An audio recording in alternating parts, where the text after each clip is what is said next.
Baru 12 tahun usianya, namun kepedulian dan aksinya untuk lingkungan luar biasa. Inilah kisah inspiratif Joseph Arjuna Wijaya, seorang anak yang mengumpulkan dan mendaur ulang sampah.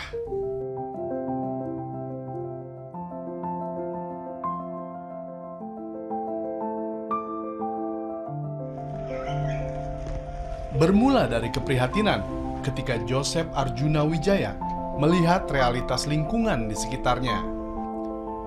Indonesia tercatat sebagai salah satu negara penyumbang sampah plastik terbesar di dunia, dengan 1,3 juta ton sampah plastik yang berakhir di lautan setiap tahunnya. Bali, destinasi wisata utama Indonesia, tidak luput dari permasalahan ini. Pantai-pantai indah ternoda oleh tumpukan sampah dan lingkungan terancam oleh polusi. Di mana-mana ada sampah plastik. Itu bikin aku sedih, dan juga itu kalau orang buang sampah sembarangan kayak orang lokal, itu kan orang luar kesini lihat nanti nyalahin kita karena Indonesia kotor, karena banyak sampahnya. Tapi itu plastik pertama kali itu dibikin sama orang Eropa atau orang dari luar negeri.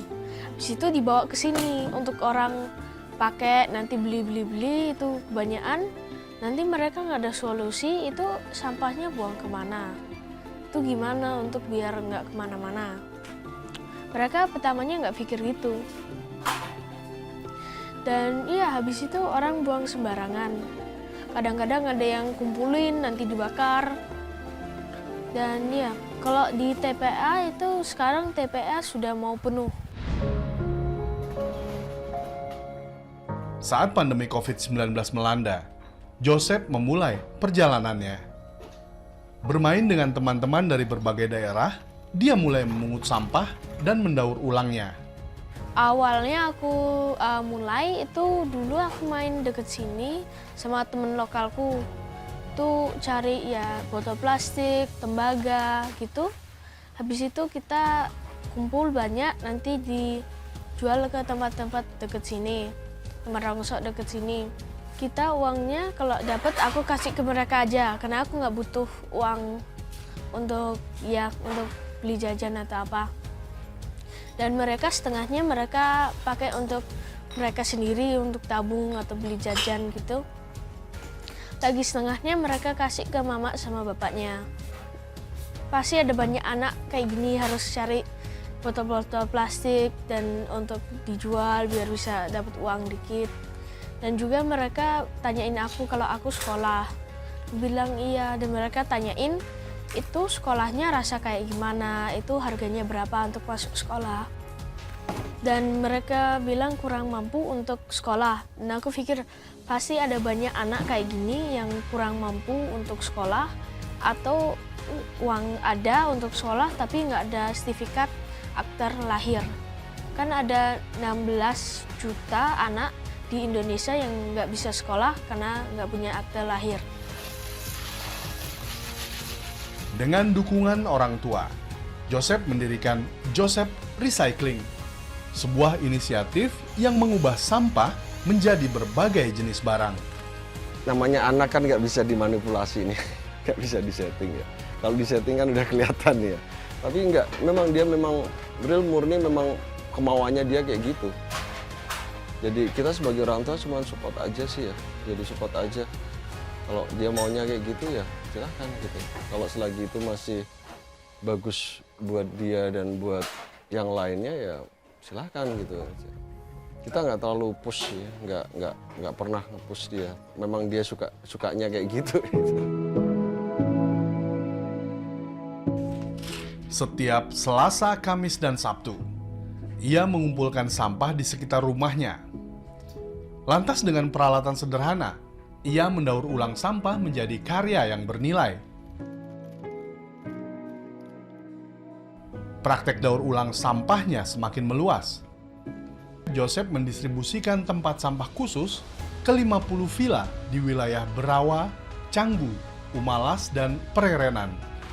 Sekarang itu 200 lebih member. Kalau membernya mereka bayarin aku untuk aku pick up sampah-sampah daur ulang dari rumahnya mereka dan aku taruh tempat sampah daur ulang di rumahnya mereka. Setiap minggu aku ambil dari rumahnya mereka. Saya bantu Joseph di sini untuk pengambilan milah itu kira-kira sudah hampir 3 tahun lah, Pak. Tugas pokok saya mengambil untuk recycling ke rumah-rumah, kemudian perkenalkan diri juga sama tamunya, kemudian manfaatnya juga untuk pengambilan recycling ini, gitu manfaatnya untuk lingkungan juga gitu. Namun Joseph tidak berhenti pada proses daur ulang. Setiap sen yang dia hasilkan dari penjualan hasil daur ulangnya dialokasikan untuk satu tujuan mulia, membantu anak-anak kurang beruntung mengenyam pendidikan. Paling utama ya kami sebagai pengurus sangat merasa terbantu. Dan anak-anak karena sudah mengenal Joseph sudah lama ya, sehingga mereka merasa ada teman yang mensupport gitu ya. Jadi mereka kalau si Joseph datang senang banget gitu, jadi lebih excited gitu. Dan kami dengan pihak sekolah jadi lebih jadi lebih harmonis karena biasanya di awal ini kita ada tunggakan, ada seperti pembayaran yang masih belum tertunda, masih belum terlaksana gitu. Tetapi setelah 3 tahun berjalan ini kami menjadi lebih harmonis dan anak-anak lebih diperhatikan gitu ya, karena sudah ada yang membantu dari Joseph. Dengan biaya sekitar 400.000 per tahun untuk setiap anak, Joseph telah membantu lebih dari 20 anak.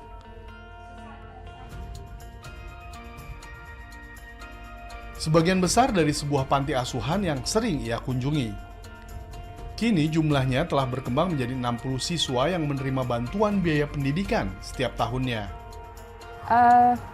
I fully support what Joseph Recycling does because one, it brings awareness to the young community and education is key.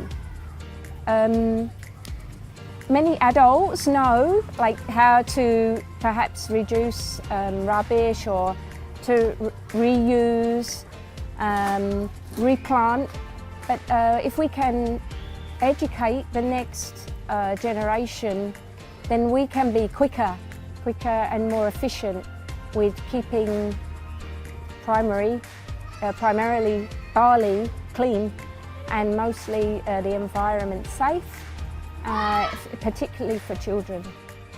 Joseph tidak berhenti pada apa yang sudah dicapai. Dia aktif di ruang publik, sering membuka stand di festival lingkungan dan berbagi fakta menarik tentang lingkungan. Setiap hari Minggu, Joseph membuka stand di La Brisa Sunday Market, memamerkan hasil karyanya. I think it's just really important to support recycling initiatives, and it's some cool products, some fun things to have around the house, and a constant reminder of how important it is to look after our environment and think of creative solutions to these big problems we're facing right now. The good thing about these products is we can get them every week, and I like to buy just 1 or 2 little things every now and then just to keep supporting the project and continue to remind myself how important it is to think about our waste and how it accumulates. Sebagai seorang anak yang memiliki disleksia, Joseph membuktikan bahwa perbedaan bukanlah halangan untuk membuat perubahan. Joseph ini kan maaf ya, dia itu anak berkebutuhan khusus, jadi dia itu ada disleksia. Jadi dia itu untuk belajar sekolah formal itu agak susah karena dia itu ada disleksia. Salah satunya dia itu susah untuk baca tulis. Nah, akhirnya kita dulu sudah berusaha untuk dia sekolah formal dan semuanya itu tetap aja nggak bisa, dan akhirnya kita putuskan ya sudah, kamu mau nggak homeschooling gitu. Dia bermimpi untuk memperluas layanan pengangkutan sampahnya dan memiliki mesin yang lebih canggih untuk mendaur ulang. Kisah Joseph adalah pengingat sederhana. Perubahan nyata dimulai dari tindakan kecil. Dalam usia yang masih belia, Joseph telah membuktikan bahwa kepedulian, kreativitas, dan tekad dapat mengubah sampah menjadi harapan dan mimpi menjadi kenyataan. Buat Joseph Recycling, dan mungkin kalau bisa atau ada uangnya, tahun depan atau lagi 2 tahun aku mau bikin sekolah sama klinik. Orang cuma harus bayar pakai sampah daur ulang yang plastik, sampah plastik yang bisa didaur ulang. Habis itu yang kurang mampu bisa bawa gitu. Dan untuk kliniknya konsepnya sama, kalau kurang mampu bisa bawa botol-botol plastik gitu, atau kaleng atau kardus apa gitu. Siapapun bisa menjadi pelopor perubahan. Usia bukanlah pembatas untuk membuat dunia menjadi lebih baik. Aku harap pemerintah tutup pabrik sekali pakai. Kenapa pabrik sekali pakai? Karena itu orang pakai sekali, habis itu dibuang. Tapi kalau plastik yang dipakai berapa kali, kayak untuk motor, untuk sesuatu untuk bikin rumah atau untuk mobil atau kayak gitu, kita butuh.